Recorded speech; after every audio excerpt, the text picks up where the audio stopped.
ನೀನು ಯಾರು ಅಂತ ನನಗೆ ಗೊತ್ತಿಲ್ಲ. ತಂದೆ ಮತ್ತು ತಂಗಿ ಹೇಳಿದ ಮೇಲೆ ಗೊತ್ತಾಯಿತು ನೀನು ಗಣಿಕೆಯರ ಕೇರೆಯಿಂದ ನಮ್ಮ ಮನೆಗೆ ಆಶ್ರಯಕ್ಕಾಗಿ ಬಂದಿದ್ಯಂತ. ಆಶ್ರಯಕ್ಕೆ ಬಂದವರೆಲ್ಲ ಶಾಶ್ವತವಾಗಿ ಒಂದು ಮನೆಯಲ್ಲಿ ಇರಲಿಕ್ಕೆ ಸಾಧ್ಯ ಇಲ್ಲ. ಅದು ಅವರಿಗೂ ಶೋಭೆ ತರುವ ವಿಷಯವಲ್ಲ. ನೀನು ಬಹಳ ಬೇಗ ಹೊರಟು ಹೋದ್ರೆ ನಮಗಷ್ಟು ಒಳ್ಳೆಯದು. ಹೋಗುವಾಗ ಏನು ಬೇಕು ಹೇಳು, ಅಷ್ಟನ್ನೂ ಕೊಡಿಸುವ ವ್ಯವಸ್ಥೆ ಮಾಡ್ತೇನೆ. ತೆಗೆದುಕೊಂಡು ಹೋಗ್ತಾ ಇರು. ನಾನು ಕಳಿಸ್ತೇನೆ. ಕಳಿಸು. ಅಣ್ಣ ಹೇಳಿದ್ದು ಕೇಳಿಲ್ವೇ ನಿನಗೆ? ಅಣ್ಣ ಹೇಳಿದ ಮೇಲೆ ಒಂದು ಕ್ಷಣ ಮನೆಯಲ್ಲಿ ಇರ್ಲಿಕ್ಕಿಲ್ಲ, ನಡೆಯಲಿಲ್ಲ, ಇಲ್ಲ ಹೋಗಲಿಲ್ಲ. ನಾನು ಹೋಗುವುದಿಲ್ಲ.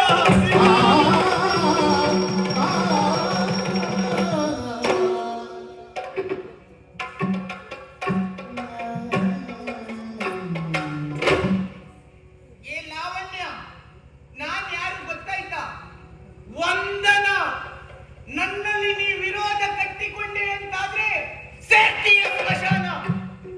ನೆನಪಿಟ್ಟುಕೋ, ನಡೆಯಲಿಲ್ಲ, ಇಲ್ಲ ನಡೆಯಲಿಲ್ಲ.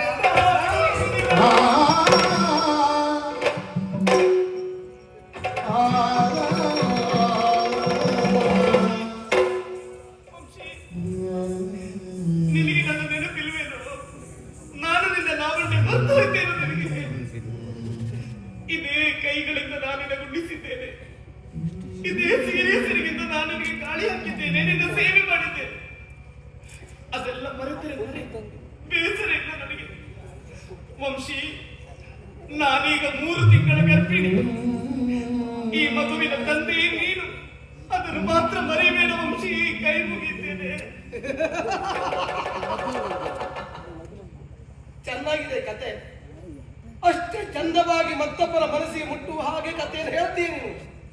ಆದ್ರೆ ಒಂದು ತಿಳ್ಕೋ, ಕಥೆಯೆಲ್ಲ ಜೀವನವಾಗುವುದಿಲ್ಲ ಮತ್ತು ಸತ್ಯವನ್ನು ಯಾವುದೇ ಕಾರಣಕ್ಕೂ ಮರಿಬೇಡ. ಏನಂದ್ರೆ ನೀನು ಗರ್ಭಿಣಿಯ ತಪ್ಪೆಂತದ್ದು? ಎಲ್ಲೋ ಗಣಿಕೆಯರ ಕೇರಿಯಲ್ಲಿ ಹುಟ್ಟಿ ಬೆಳೆದವಳು ನೀನು. ಅಲ್ಲಿಯೋ ಯಾರನ್ನು ಸೇರಿ ಆ ನಿನ್ನ ಗರ್ಭಕ್ಕೆ ನಾನು ತಂದೆಯಾಗುವುದಕ್ಕೆ ಸಾಧ್ಯ ಇಲ್ಲ. ನಿನಗೆ ಹೋಗಲಿಕ್ಕೆ ಏನು ಕಷ್ಟ, ಏನು ನಷ್ಟ ನಿನಗೆ? ಏನು ಬೇಕು? ಉಡುವುದಕ್ಕೆ ಪಟ್ಟೆ ಸೀರೆ ಬೇಕಾ? ಉಣ್ಣುವುದಕ್ಕೆ ಮೃಷ್ಟಾನ್ನ ಬೇಕಾ? ಕೈ ತುಂಬ ಹಣ ಬೇಕಾ? ಅದು ಬೇಡ. ಮೈ ತುಂಬ ಹೇರಿಕೊಳ್ಳುವುದಕ್ಕೆ ಆಭರಣ ಬೇಕಾ? ಅಷ್ಟನ್ನು ಕೇಳು. ನಿನಗೆ ಎಷ್ಟು ಬೇಕು ಅಷ್ಟನ್ನು ಕೊಡಿಸುವ ವ್ಯವಸ್ಥೆ ನಾನೇ ಮಾಡ್ತೇನೆ. ತೆಗೆದುಕೊಂಡು ಬಾಯಿ ಮುಚ್ಚಿಕೊಂಡು ಹೋಗ್ತಾ ಇರ್ಬೇಕು. ವಂಶಿ,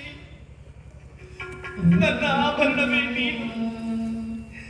ನೀನೇ ದೂರಾದ ಮೇಲೆ ಮತ್ತೆ ಬೇರೆ ಆಭರಣದ ಆಸೆ ನನಗಿಲ್ಲ ವಂಶಿ. ಈ ಜೀವದ ಉಸಿರೇ ನೀನು. ಈ ಉಸಿರೇ ದೂರಾದ ಮೇಲೆ ಮತ್ತೆ ಬದುಕುಂಟೆ ಇಲ್ಲ. ನನಗೇನು ಬೇಡ ವಂಶಿ. ನೀನಾಡಿದ ಮಾತುಗಳೇನು ನನ್ನ ಹೊಟ್ಟೆಯನ್ನು ತುಂಬಿಸಿದ್ದು. ಮನಸ್ಸಿಗೆ ಸಂತೋಷ ಆಯ್ತು. ನಾನು ಬರ್ತೇನೆ. ನಾನು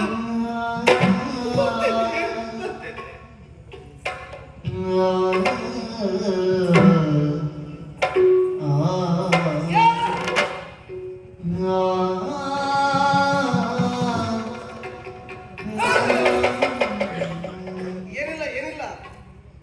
ನಾನು ನಿನಗೆ ಕೊಟ್ಟದ್ದು ಕಡಿಮೆ ಆಗಿರಬಹುದು. ಹೆಚ್ಚಿಗೆ ಬೇಕಾದ್ರೆ ಕೇಳು ಅಂತ ಹೇಳಿಕಷ್ಟೇ ನನ್ನ ಕರೆದು, ಬೇರೆ ಎಂತದ್ದು ಇಲ್ಲ.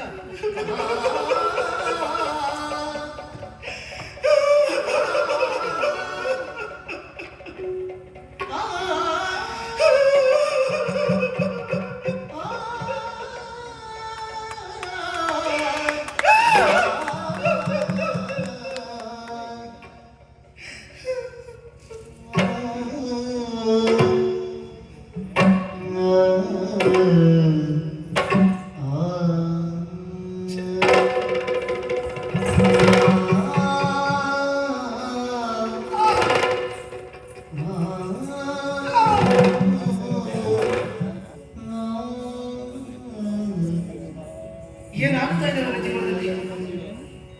ಏನು ನಡೀತಾ ಇದೆ ನನ್ನ ಬದುಕಿನಲ್ಲಿ? ನನಗೊಂದು ಅರ್ಥವಾಗುತ್ತೆ ಸರ್.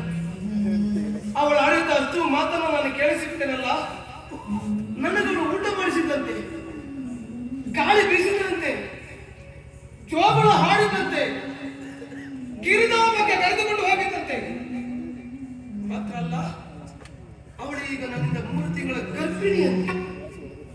ಹೇಗೆ ಸಾಧ್ಯ ಇದು? ಹೇಗೆ ಸಾಧ್ಯ? ನನಗೂ ಅವಳಿಗೂ ಏನು ಸಂಬಂಧ? ಅವಳಿಗೂ ಈ ಅರಮನೆಗೂ ಏನು ಸಂಬಂಧ? ಛೇ, ಎಲ್ಲವೂ ಗೊಂದಲವಾಗಿದೆಯಲ್ಲ. ಯಾಕೆ ನನ್ನ ಮನಸ್ಸಿನಲ್ಲಿ ಈ ರೀತಿಯಾದಂತಹ ತಳಮಳ? ಯಾಕೆ ನನ್ನ ಹೃದಯದಲ್ಲಿ ಈ ರೀತಿಯಾದಂತಹ ಸಂಕಟ? ಇದಕ್ಕೆಲ್ಲ ಬುದ್ಧಿ ಯಾವಾಗ?